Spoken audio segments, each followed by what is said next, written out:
Hey everyone, welcome to Broadband Deployment News. The FCC is proposing over $8 million in fines for RDOF defaults against 22 service providers. Be right back and we'll take a look at that.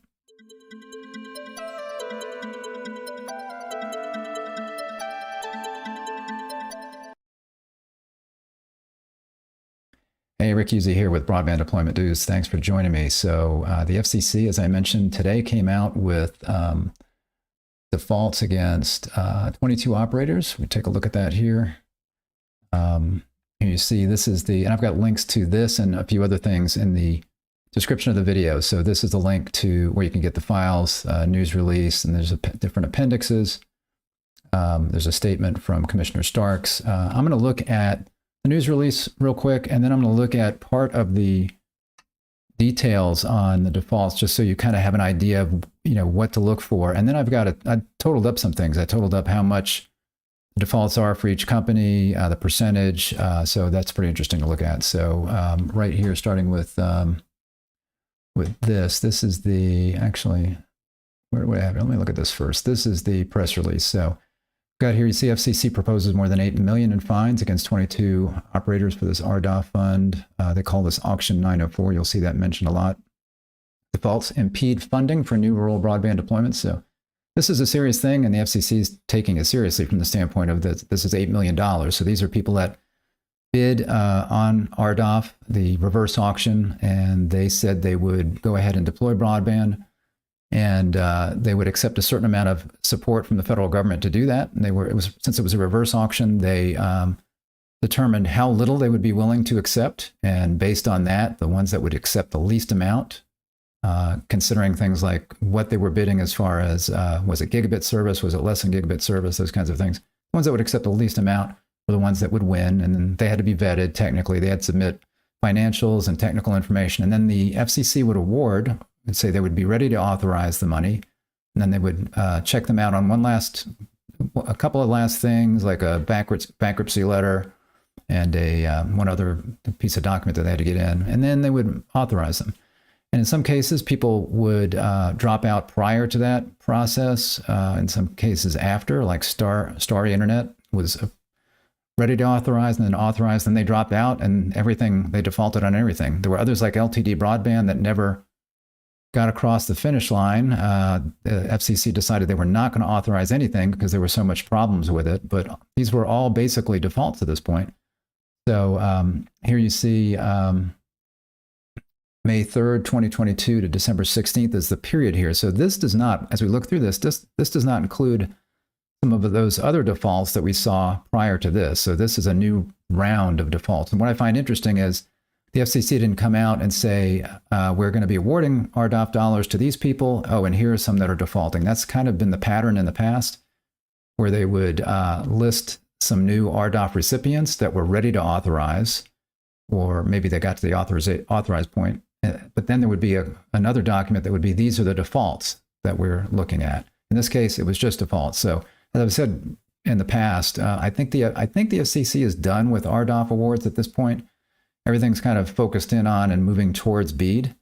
And, this is money from a different place. This is coming from USAC through USF funds. So I'm thinking that the phase one, even though there's lots of money left in that because there were so many defaults, including some really large ones like LTD Broadband and like Starlink. They decided not to do the Starlink satellite service and a few others. There's money there, but I think they're going to hold their fire on this and wait and see what we have with BEAD. And then maybe once everything's distributed through BEAD, they'll decide, okay, well, we've still got this money that we never did through RDOF. And then they'll going to determine where that needs to go, as opposed to trying to get this money out now. They'll still have to go through lots of processes. And then it's like trying to determine, okay, where are committed funds that we can't put on the broadband map for the BEAD funding. At this point, I think it's just too late to do this. So I'm thinking that's where they are. So these are just the defaults. You see here, 2 applicants also failed to submit their audited financial paperwork, resulting in an additional monetary liability. So the reason they default would be, it could have to do with that they didn't get their ETC designation. That's the eligible telecommunications carrier in a particular state. There are other reasons. Maybe their applications weren't up to snuff. And you can look at all the details. I'll show you the document where you can go through everything that they didn't do. But I'm going to look at one specific one, and then I'm going to go through the totals, so we don't have to look through every one. But you see here, the enforcement action represents the second group of bidders we pursued for failing to live up to their obligations, said FCC Enforcement Bureau Chief Oyen A. Eagle. He says, we'll be steadfast in making sure that those who impede the timely deployment of broadband-related infrastructure are held to account. So again, the problem with this is that those people that bid locked out other bidders because, again, they said, okay, we'll do this and we'll do it for this amount, and then they won that area, and now that area is wide open if they default. So they need to be held to account. Neither the allegations nor the proposed sanctions in the NAL are final commission actions. The party's name will be given an opportunity to respond, and the commission will consider each party's submission of evidence and legal arguments before acting further to resolve the matter. So in other words, these people can go ahead and they can make their case, make their best case, and then the FCC will look at that, and then they'll either move forward with what they've proposed, or they may adjust it, or they may completely waive it, which would be unlikely if for some reason there's just clear evidence that it was not the operator's fault. So now let's take a look at this document here. I'm going to have to scroll way back to the top here. Let's see. So this is the document, Notice of Apparent Liability for Forfeiture, and you see here dated May 1. And I'll just go through a little bit in the introduction, some background. So in this Notice of Apparent Liability, the NAL, the FCC identifies 22 RDOF Phase 1 auction applicants that apparently defaulted on their bids for support between May 3rd, 2022 and December 16th, 2022, an apparent violation of this particular section of the Commission's rules. So again, this is Phase 1. There was supposed to be a Phase 2 that was then going to kick in, that was going to fill in some areas, some other types of areas and kind of underserved areas. And in this case, again, I think all that's on hold. So this money could certainly be held somewhere and be applied later, I'm assuming. Let's see what we got here. Again, this is called Auction 904. The Commission explicitly warned Auction 904 applicants that failure to conform to the auction's deadlines and procedures would produce consequences, including but not limited to forfeiture penalties for default. And in some cases, I think it's a forfeiture in the case maybe where a service provider is going to get, I don't know, let's say $4 million, and then they have some defaults, and the defaults total to $100,000. So instead of getting $4 million, they're getting $4 million minus $100,000. Maybe that's what that forfeiture would be. But for those that defaulted and are not getting any funds, I'm assuming that's strictly a fine. In other words, that's something that they have to pay out of pocket just because they bid on this and did not follow through on that. So that's a serious situation for some. As I mentioned, Starry Internet. Starry, I think in bankruptcy now, they had won quite a bit of money through this, and then they decided, because the economy took a turn for the worse, and maybe just some other things they looked at internally, they decided, you know what, we can't do this. So they just said, we just can't do this. We've been authorized, but we're not going to do it. So in a case like theirs, they have to pay basically penalties, but again, they're in bankruptcy. I don't know how all that works with the bankruptcy court, but anyway, that's an example of somebody that just said we can't do it. And there are going to be others like LTD that wanted to do it, that the FCC came out and said, sorry, you're just not, we don't trust that you can do this. I think their fines were already announced. I don't know how it worked out. Like I say, this is the second round that they're talking about here. The minimum geographic areas established by the Commission for bidding in Auction 904 were census block groups that contained one or more eligible census blocks. Nearly 787,000 eligible census blocks located in nearly 62,000 census block groups. 386 applicants were qualified to bid on October 13, 2020, and they declared that bidding would start on October 29th, 2020. On December 7th, 2020, a public notice announcing the 180 winning bidders who won approximately $9.23 billion in support over a 10-year period was announced. Let's see what else I have here. On July 26th, the RBATF, Rural Broadband, something or other, and the Wireless Competition Bureau, I believe it is, and the OEE Office of something, sent a letter to certain long-form applicants identifying census blocks where there were concerns about whether funding those areas would be the best use of limited universal service funds. And what they were noticing there was So the FCC came out and said, okay, here's all the areas you can bid. But then they realized later, it's like, you know what, this would be a really stupid area to do this. It could be a parking lot somewhere in an urban area that, yeah, it didn't have broadband, but it did need broadband, those kinds of things. So they sent a list to everybody that had, I guess, that had won those bids and said, hey, if you can withdraw your bid and there won't be a penalty if you withdraw your bid because this doesn't make any sense. So it says, in response to the letter, some applicants informed the commission that they wish to default on the census blocks identified by the commission. Appendix A below sets forth the relevant unique facts pertaining, let's see, it mentions, oh yeah, I'm sorry, I didn't highlight this part. So for simplicity, we refer to these census blocks in the letter identified census blocks collectively as waiver census blocks. In other words, these census blocks that they're waived, there's not going to be any penalties on these. And it wasn't just these that they identified. It says here, July, the letter identified only urban census blocks as area of concerns. The Wireless Competition Bureau, in conjunction with that other two agencies, also found good cause to waive the forfeiture penalties for specific non-urban census blocks that were similar to the urban blocks identified in the July letter. So again, those that they identified, and I'm assuming others that other operators came by and said, hey, this one doesn't make sense either. We bid on it, but it doesn't make sense. So they refer to those as waiver census blocks, as you see here. Appendix A below sets forth the relevant unique facts pertaining to each entity and describes the specificity each entity's conduct in relation to Auction 904. This includes such facts as the dates of their short and long form application filings and any default related correspondence between the entity and the commission. So what I wanted to do now is just look at the details, and then I'm just going to look at the totals. So I think I'm here. Yeah, that's where I was. Okay, so I'm going to scroll down here to this. So right here, we are looking at, and not to pick on AB Indiana, this is just the first one listed that I'm going to show the details on. Let's make sure I can read everything here. Get this down there. There we go. That looks good. So you see, this is AB Indiana LLC. You'll see a lot of these are LLCs. I think even if they were not, it could be AB Indiana was the company and they created an LLC to limit their liability, limited liability corporation on this.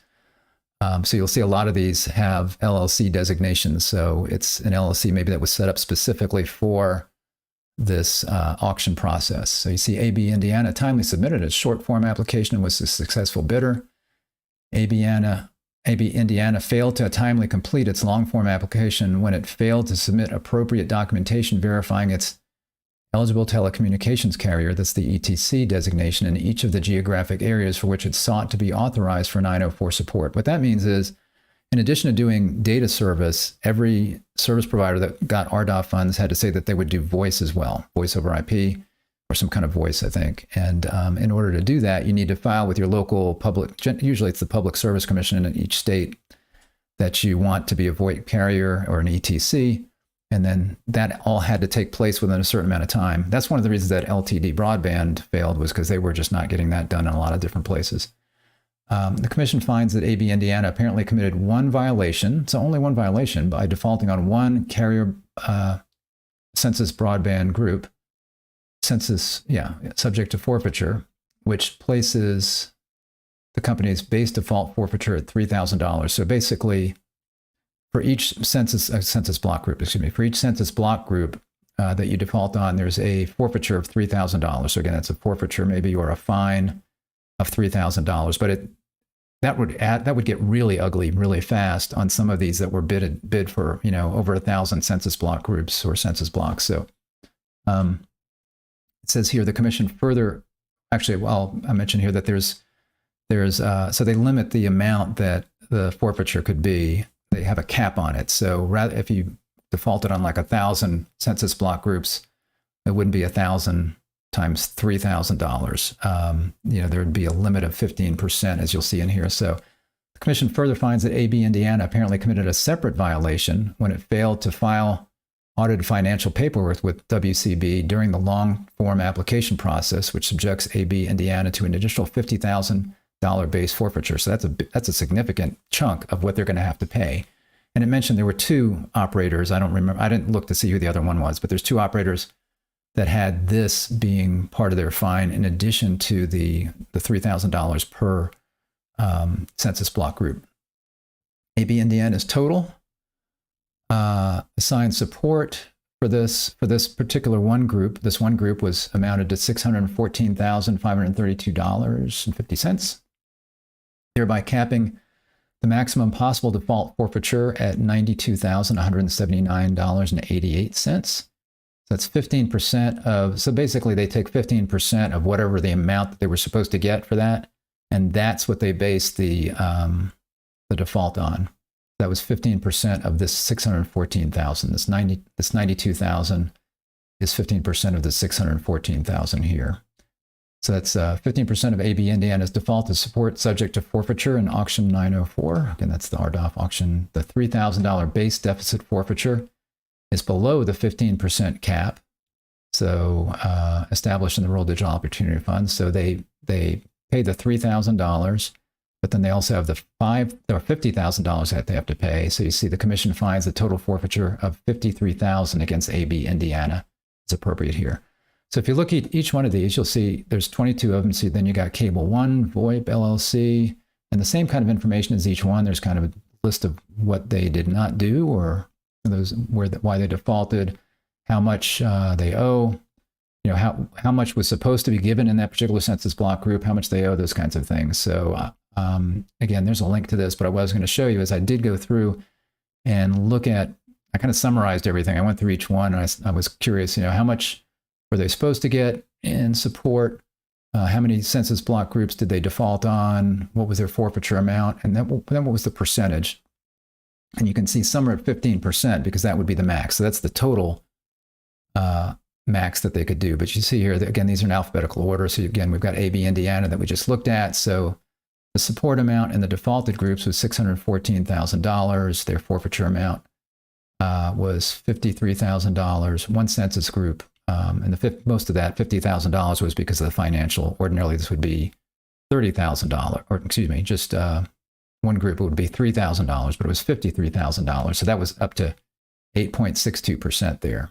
Cable One, and I think the 50,000, it's the 50,000 period. So that 15% doesn't work into that. So it's the base 3,000 plus the 50,000, as far as I know. Cable One VoIP, you see here, so they had 308,000 roughly for 113 census block groups. And you can see these, obviously, this would be a census block group with lots of locations, whereas this one would have fewer. Forfeiture amount, $46,287, and that was at the max, 15%. So they had to pay the max there. CalNet, $27 million for 180,000 census block groups that were in default. 540,000 was the forfeiture amount, and almost 2% was the percentage there. Then you had California Internet, GeoLinks. They were doing business as GeoLinks. If you saw that on the RDOF awards, 129 million, 1,025 census block groups. So you can imagine if you took that times the 3,000, that would get, like I say, really ugly really fast. But they had a cap on that. They were under it. That would be the cap, I should say. But they were under that. So 3 million. Still a lot of money. $3 million is what they have to forfeit. And I don't know. I didn't look into this and see, whether they want a bunch of other locations or not. So, this would be painful. They'll be getting money for other areas. I don't know in this case. I didn't look into that. Kind of hard to find who won what and how much and when. It's just, there's a lot of paperwork to look back at. See here, that was 2.37%. Then you had Seabridge. They only defaulted on 2 locations. And it was only $82.40 was what they were supposed to get. And then their fine is $1,236, but that was the max, 15%. So then you've got Charter FiberLink. So this is obviously, Charter won a lot of money. So this is not that much for them as far as the default. And this was it was $126,000 in this case. There's only 2 census block groups. So again, $3,000 per census block group. And that's what it was. It didn't need to go up, didn't need to be capped. It didn't need to go up to the 15%. It's only $6,000 since it was only 2 census groups. So that was 4.75% instead of all the way up to the 15%. Then you had Connexon. So Connexon, they participated in the auction with several, I think directly, but maybe also as part of a consortium and maybe in kind of partnership with some electric membership co-ops. That's basically who they work with. They work with rural electric co-ops, and they help them get in the internet business. So they do a lot of the heavy lifting on that and deploy the service and help with some of the services after the fact. But they apparently defaulted here in 43 census block groups. And again, this is not looking at all of the areas that they won that they didn't default. So while this is painful, I think they probably, this is not so bad for them as it would be, let's say, for somebody who defaulted on everything that they did. So they were at $36 million for 43 census block groups, and that would be 129,000. So if you look at, I didn't do the math, but I think 43 times 3,000 is where you're getting 129,000 there. So 43 census block groups times $3,000 per census block group. It's not anywhere near the cap. It's 0.36%. Then you've got Connect Everyone, 245 million plus, 1,282 census block groups, 3 million. Again, a lot of money, 3 million, 3.8 million, 1.57%. So it's not anywhere near the max that they could have paid at the 15% top max thing. So again, it's probably 1,282 times $3,000 will give you this number here. eFiber, San Juan, was only one census group of $582,000. And that one census group is, again, the default would be $3,000, the fine, and 0.52% of this amount. Farmers Mutual, 12,000. That's only two census groups there. And their fine was 1,867, but that is the max. So that's the most that they would have to pay. Again, it's a small amount. Fond du Lac Communications, or Fond du Lac. I like Fondue. Almost $1 million, $934,000. Four census block groups, $12,000 is the forfeiture of the fine, and that's 1.28%. Gigabeam Networks, $92,328, and that's two census block groups, $6,000. So again, $3,000 per group, 6.5%. Gigabeam, 92,000. I just did that one. Mercury Wireless. So there's two Mercury Wirelesses. So we got Mercury Wireless, Indiana and Kansas. So again, here's where Mercury Wireless set up an LLC for each state as they were doing this. So you've got their Indiana and their Kansas LLCs. So in Indiana, 4.7 million, 115 census block groups, $345,000 of fine or forfeiture, 7.23%.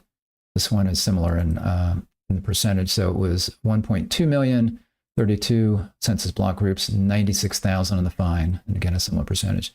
You got Monster Broadband. This one's interesting because I saw in here. So let's first look at the numbers. So 5 million, 5.3 million, 5.4 million roughly, 64 census block groups, $192,000, 3.57%.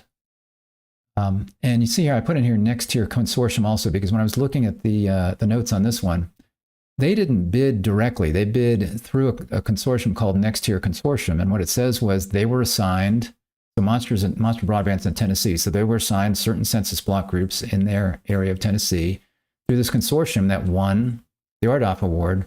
But Monster is the one that was supposed to perform in that. And I don't know how the FCC looked at that. If they said, okay, well, it's got to be the individual, I guess they looked at it and said it has to be the individual service providers, not the consortium that's going to pay this.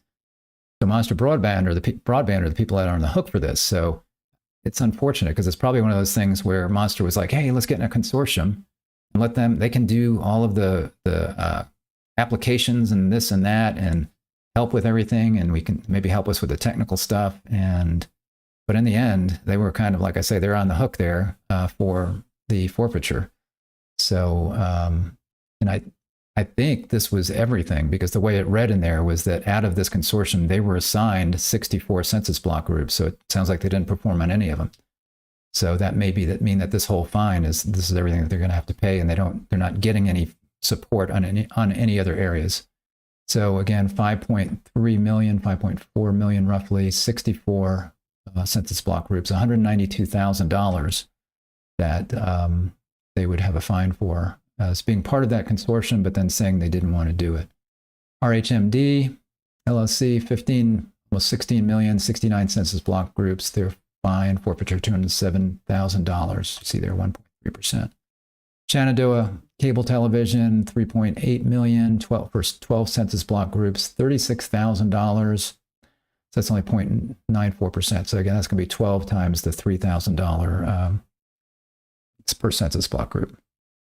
Terrell Telephone, 632,000, almost 633,000, 11 census block groups, and then $33,000 there. Time Warner, Massachusetts, again, a big operator that won, in, I recall, in lots of places, but here's a place where they defaulted. And you can see the details again if you open up that document, link in the description of the video. You can read through why Time Warner, for example, defaulted. This was in Massachusetts, in their Massachusetts operation. So you got about a little over 1 million, 1.1 million, 2 census block groups was all that really accounted for. So that's $6,000. Now, 2 census block groups and $1 million in support. This was probably lots of locations in these census block groups. So I think in some cases, you're going to have census block groups in rural areas where you don't have that many locations, and you're going to have some that are a little bit more suburban or whatever that have more locations. So it was a lot. Only 2 census block groups, probably lots of locations because you got 1.1 million, or maybe it's the other way around. Maybe it's that they're really expensive to serve. I didn't think about that. So it could be that they're really expensive to serve.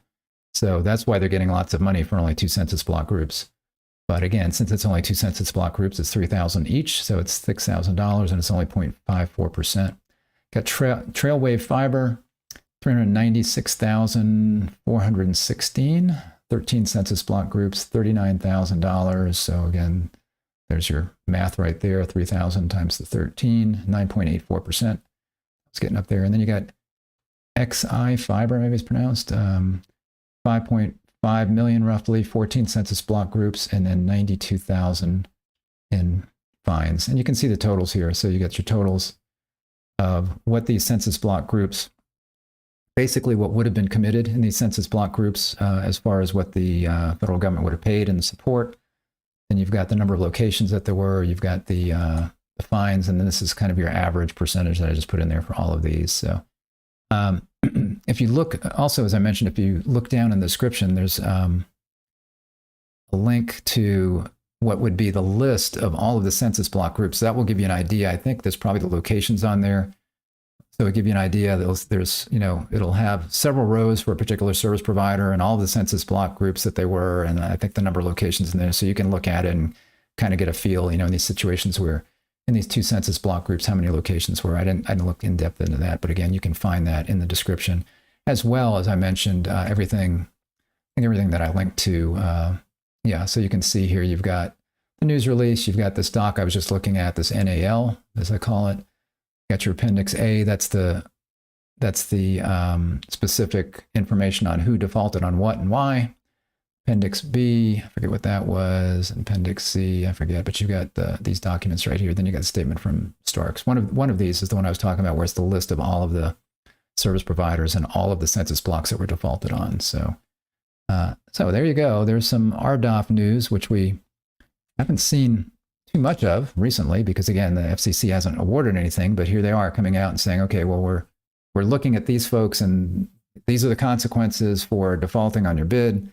And they are, again, will accept an appeal from these operators, but most likely, unless there's really good evidence that to the contrary, they will most likely go through with whatever they need to do to collect these funds or to the forfeiture from that perspective. So thanks for joining me. If this was helpful, if you're wondering what's going on with RDOF lately, if you give me a like on the video, I'd appreciate it. If you're not subscribed, click the subscribe button and click the little bell to be notified when I'm live, and then a little pop-up will pop up on your phone or on your browser, whatever, that I am live at that point. You can choose to join me or not, depending on the topic. So anyway, I always like it when you're there. So again, thanks for joining me for Broadband Deployment News, and I will talk to you next time. Bye-bye.